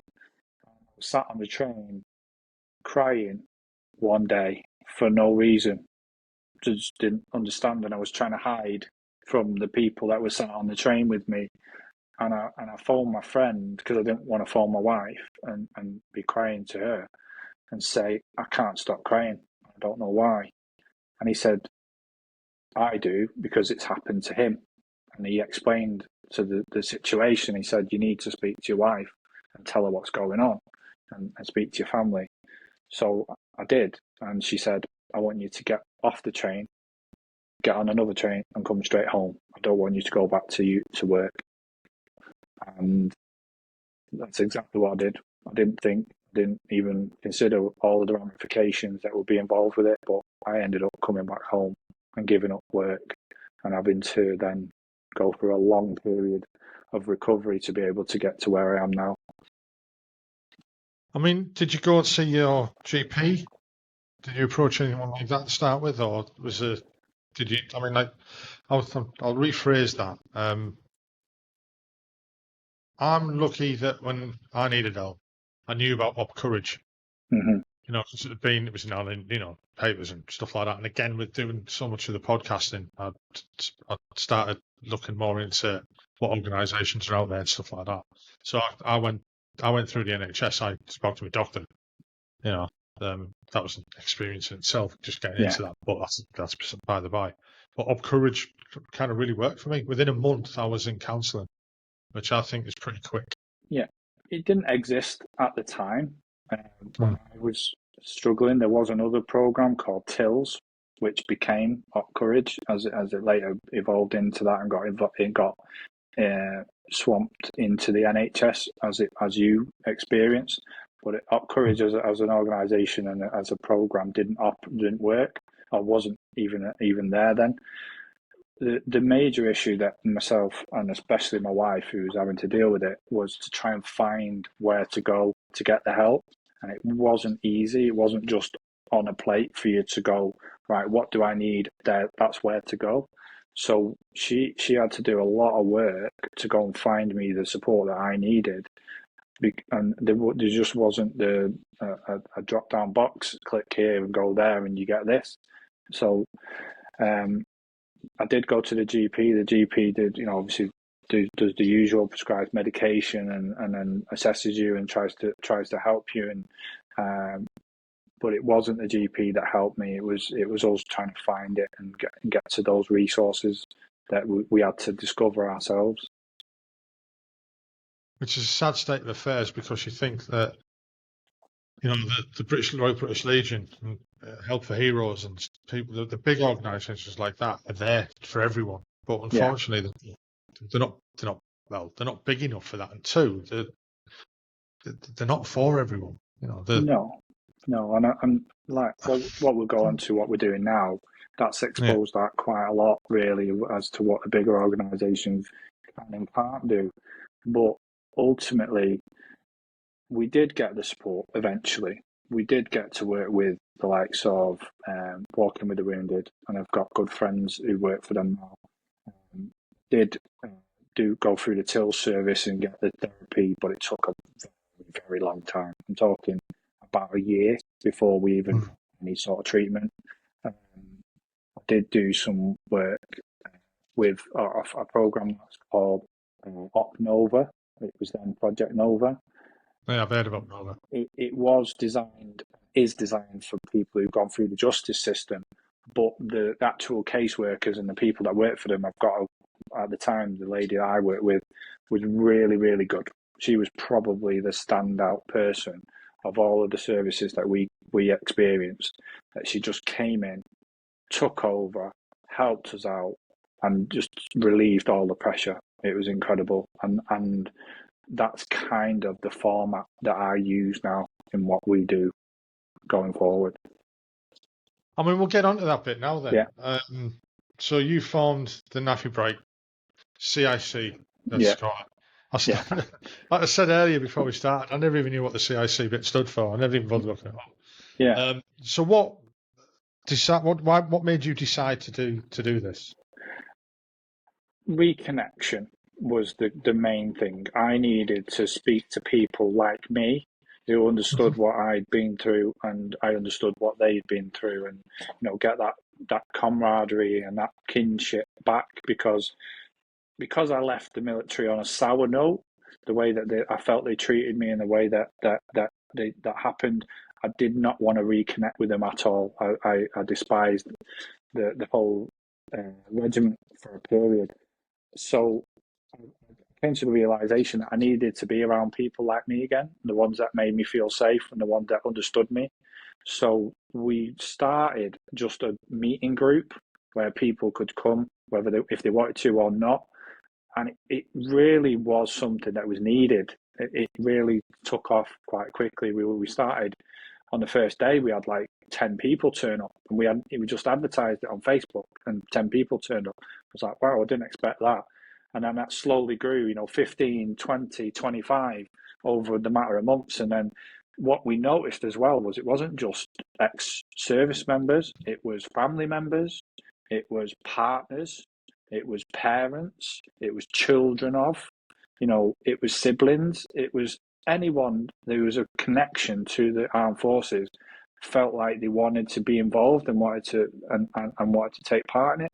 And it was great. It was really enjoyable. It wasn't just a group of guys stood in a room or in a pub talking about all the issues that they'd had, or stuff they'd gone through in the military. They were talking about normal things, and they were just in a space where they could talk and not feel judged or feel alien in the environment that they were in. It felt normal to them, and that was just what it started off as a normal meeting group.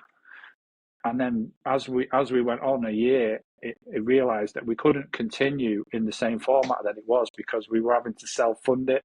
We were paying for the rooms, we were paying for all of the tea and coffee and the biscuits and the food and everything. So where do we go? Where do we get the funding to support it? So we couldn't even open a bank in the name because of the way the regulations were.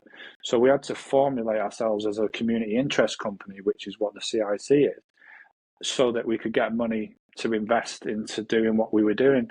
And we were very lucky that we got in with another organisation who came in as kind of a mentor and showed us what we needed to do and what sort of policies and everything that we needed to have in place. Otherwise, and all credit to organisations that have will and the willingness to do it, but you need to make sure that you're doing the right thing and that you cover yourselves, because you don't want to do something that could affect somebody and then it gets thrown back on you. Do you know what I mean? So having that insurance over yourselves to make sure that you're covered and you're doing the right thing is key. And it just snowballed. It really did. I mean, there's lots of organisations that have popped up and disappeared, and not every one of them have been genuine or good. I've spoken to guys who had set stuff up on the South Coast, and they ran out of funding themselves. They approached, let's say, the big three, and were turned down. Very quickly, saying no. Either we haven't got the funding, or you're not doing. You're not the right fit. Let's say, and they had to fold. And it's not the only time I've heard that story. So the big organisations out there aren't there for everybody, as we've already mentioned. Some people would say that they cherry pick cases, or they cherry pick things, and I had a guy come on the podcast, Godfrey Bloom, ex-MEP, quite a controversial character himself, to be honest. But he turned around and said something that I thought was quite good. He said, if the managing director of a charity is getting paid more than you, he's not doing it for the right reasons. And there's a case for that as well. There's organisations out there that could do more, without pointing fingers and naming names. I don't upset people. I think one, like we'll talk about with the project that we've got announcing coming up. Yeah. If your turnover and you're spending 80% of that on operating costs and marketing and all the rest of it that goes into an organisation, and only 20% is available to actually help the people you intended to help, there's definitely something going on there that needs to be addressed. Definitely. And like you said, we get no funding from any of those organisations. You can name them, but they do not give any of these grassroots companies, organisations, non-for-profits, charities, they get nothing from them. But what they do like to do is claim the outcomes, claim the success stories, because they're the ones that will use that then to go and get more funding from wherever they need to get it from. Right, so you have kind of mentioned an event that's coming up now for you. Do you want to explain about that? Yeah, so about 6 months ago, this crazy guy came across my desk and said that he wanted to meet up to discuss a project that he had. So I took him to a restaurant just down the road so we could have a chat and see what he was talking about. And he proposed this offer, this project of making a short movie about the issues that veterans, people serving are facing at the moment. And I thought, that's just wild. It's a crazy idea that nothing's going to, come of it, and it won't happen. But I'll give him his due. Within a few months, he'd had everything written and had all of these plans, and he'd had all the pictures of, how he was going to do all this shooting, and created the whole board, as he calls it. And this project was going ahead; it was going to happen, and everything. And what he wanted from us was that kind of experience within the sphere of what was happening, and true stories and what people are facing at the moment. And then on 11 o'clock on one night, he calls me and says, the actor that I've employed to do the job has cancelled on me. He's not turning up in the morning. And I'm like, what do you mean he's not turning up? He said, yeah, he said he's not going to be there. He's got something else on.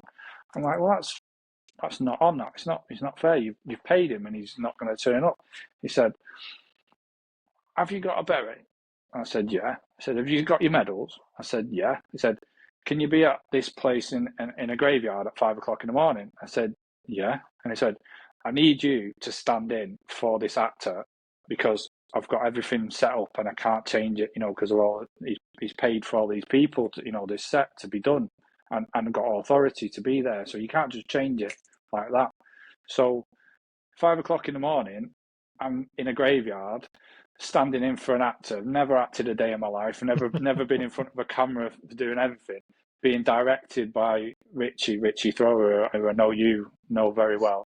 Yeah, I've had him on the podcast, yeah, and he is like the force of nature, I know. Yeah, absolutely. And we did this. He directed me. He told me what to do, and I sat there, and he's filmed it. He created this film, and he's done this great project, and we're going to release it on the 8th of November this year. Remember, it's weekend at the Rex in Wilmslow. We're going to hopefully. People are going to see a project that's been done by the people that it actually affects. So we're not talking about a BBC or an ITV making a film about the military and what's going on, because they have control of it, and the government gets to tell them what they want to, how it wants to be seen. It's going to be uncontrolled. It's going to be real. It's going to be from the ground up rather than from the top down. So we're hoping that people will see a real, unedited, uncut version of the experiences that ex-services are going through now, with a view that will then prove that we can do a long-form video movie that will go into detail, in depth, and develop a real like I don't know what you would call it, like one movie leads on to another movie that leads on to something else, and that that project gets bigger and Ben-Hur. The idea behind it realistically is the charities are getting all the money, they're getting the investiture, like you see right now with people going out there and collecting donations, is we need something that can pay for itself, okay? And what I mean by that is all of the profits from a business can then be used to help other people, and in particular ex-service members. So we're hoping that if we get the investment to make a long-form movie that becomes successful and makes money back, then we can reinvest that money into helping other people and helping people who actually do need it and are actually genuine. So the idea behind any of this project and this movie that we're doing is it's going to be made by real people who've experienced issues, and they've had to go through their own traumas, but they're also going to go away and help those people who are suffering with it right now. I mean, it sounds like a fantastic project. It's going to be, you said it's going to be premiered down in Wilmslow. Yeah. What about everybody else who wants to see it? Is it going to get released onto YouTube and places like that afterwards? Right. I can't confirm or deny that right now. Yeah. For obvious reasons. Yeah. So I'd say one step at a time, but I expect that after the event, it's going to be there's going to be a lot of recognition and notification of it. And I expect from that, not everything's going to be positive, because obviously people that are they're going to critique it, or it's going to target people that don't like being exposed for what's going on. However, we're willing to take those punches as long as it helps the people that it's meant to help. Okay, so I would say I would expect it to be available for people afterwards, but the idea and that confirmation is up to Richie, because he's the creator. He's the one with everything that he's had to do all this, and his genius mind is the reason why any of this has got off the ground. And like you said, he's a force of nature, because he's definitely had an impact on me and what I've been doing in the last 6 months, because before that, we were going along and we were helping people and we were doing everything, but the idea that we could do something greater that could really make an impact and make real change is because of him. The actual impetus behind it has been him saying, no, I will not accept people ignoring us. We are going to do this, and we are going to tell them that things are not right and they're not working. I mean, I can only wish us both the best of luck with it, and it'll be amazing if you achieve, or when you achieve, I'll rephrase that, when you achieve your goals with it, because it is such a good, project, and it's a good reason for doing it. So I'm going to leave it there. I know we had a little bit of a glitch earlier. Should be able to sort that out. Don't worry. It's been brilliant listening to your story. We've lasted a lot longer than I thought we were going to, as usual. I like listening to people. I wish you all the luck with the NAAFI Break. as well. I mean, you're obviously doing fantastic work there, you and your missus, you know, because I know she's heavily involved in it as well. Yeah, make sure you put her in that, because she always says that I take the limelight, but I always tell her that she's the driving force behind everything that we do. Yeah, I mean, you know what it is? When I searched up NAAFI Break CIC, it was her name that was mentioned, not yours. Exactly. So there you go. Right, I'm going to say goodnight to you now, so I can get this edited and out as quick as possible. But again, it's been brilliant having you on. When you speak to Richie, give him my love and tell him I wish him all the luck in the world with the project. And I can't wait to see it when it finally rears its head in the wild. Yeah. The last one is, everyone, if you can support Frankie and what he's doing, if you can follow the NAAFI Break CIC on social medias and Richie Thrower on what he's doing with the Last Letter, the movie that we're going to be premiering on the 8th of November here in Wilmslow at the Rec Cinema. Thank you. Yeah, and all the links for everyone will be in the show notes as well, so that people can have a look and can look into the project as it is. All right. Thanks very much, Seb, for coming on. I'll speak to you after I'll stop recording now. Oh, yeah, I hope you enjoyed that podcast. I enjoyed recording it. If you could just hit the like button, and also if you could subscribe and hit the notification bell, that would be great, because it'll help the channel grow. The more people will see it, the bigger it'll get, and the more guests I can get on, and the more people I can talk to. Well, I hope you enjoyed it, like I said. Look forward to the next one. Hopefully we'll be out next week as normal. Bye-bye now.